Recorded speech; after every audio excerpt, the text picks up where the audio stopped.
আল্লাহু আকবার, আল্লাহু আকবার। যখন মুয়াজ্জিন আল্লাহু আকবার আওয়াজ দেন, এমন সময় শয়তান ডান দিকে যাওয়া শুরু করে, অর্থাৎ পশ্চিম দিকে যাওয়া শুরু করে।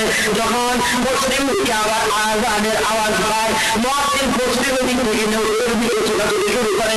আবার যখন পূর্ব দিকে আযানের আওয়াজ পায়, আল্লাহু আকবার যখন বলতেছে, এমন সময় এই শয়তান উত্তর দিকে যাওয়া শুরু করে দেয়। উত্তর দিকে আরো হয়ে গেছে, আওয়াজ দেন, যদি আওয়াজ না দেন তাহলে বোঝা গেল যে এমনও মনে হয় শয়তান আসনের লোক আছে।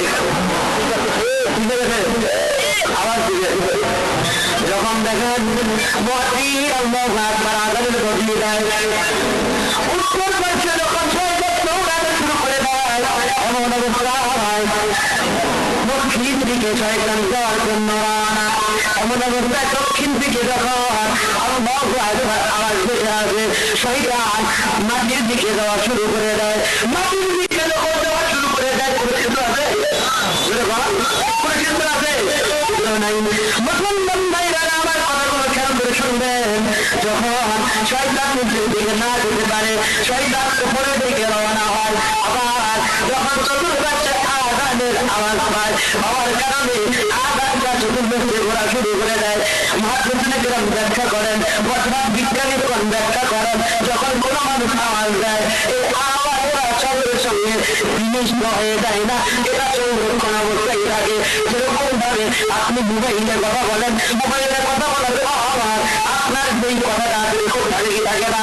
যেরকম 500 বছর পরে যদি আপনি ওখানে আসবেন, আপনার আওয়াজ পাবেন কি পাবেন না? যেরকম পাওয়া যাবে কি যাবে না?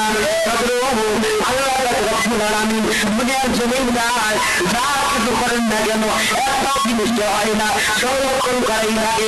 শয়তান যখন উপরের দিকে রওনা হয়, এমন অবস্থায় উপরের দিকে আওয়াজ না থাকে, আওয়াজ থাকার কারণে শয়তান উপরের দিকে যাওয়ার কোনো রাস্তা পায় না। একটা বিকল্প রাস্তা ব্যবহার করে, সেটা হলো কুত্তার কুকুর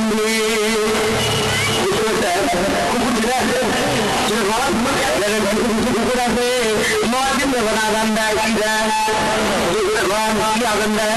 মুয়াজ্জিন যখন আযান দেয়, অপরগুলো বল করে দেয় কি দেয় না? তাফসীরে দারাই তাফসীরে মাআরিফুল কুরআন, তাফসীর মেকানি বিভিন্ন জায়গায় আমি পড়েছি আয়াতের সম্পর্কে। এই জায়গায় আয়াত পেয়েছি, ওখানে এরকম ভাবে বর্ণনা করতেন, যখন এই শয়তান উপরের পেছন দিয়ে প্রবেশ করার জন্য ব্যবস্থা নেয়, কিন্তু কুকুরটাকে সেইখানে জায়গা দেয় না। তাহলে মুয়াজ্জিন শয়তান তাড়ানোর মতন কিনা? এই মুয়াজ্জিনকে আমরা এমন ভাবে অকথ্য ভাষায় কথা বলি যাতে করে মুয়াজ্জিনের মনটাকে ছোট করে দেওয়া হয়।